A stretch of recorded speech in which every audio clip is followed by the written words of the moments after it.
Hey everyone, in this video I'll show you how to delete your account with Cubasis. In order to do so, first off, if you are in Cubasis and you're looking through your settings to find any settings related to deleting your account, you are not going to find any.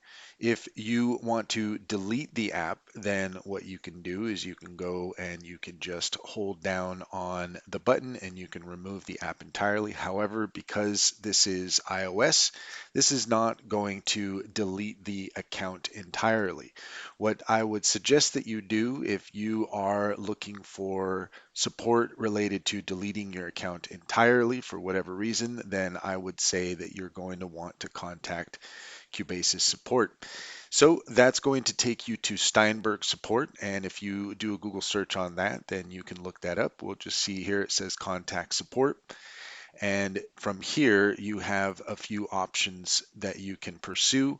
If you want to call them, you can. If you want to email them, you can. If you want to submit a ticket, this is probably the best way of going about it.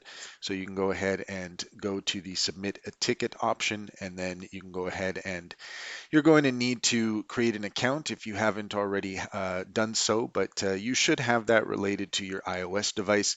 So you're going to want to log in and then create a ticket, submit that requesting your account to be deleted. That's all there is to it. If you found this video helpful, please like and subscribe for more helpful tips.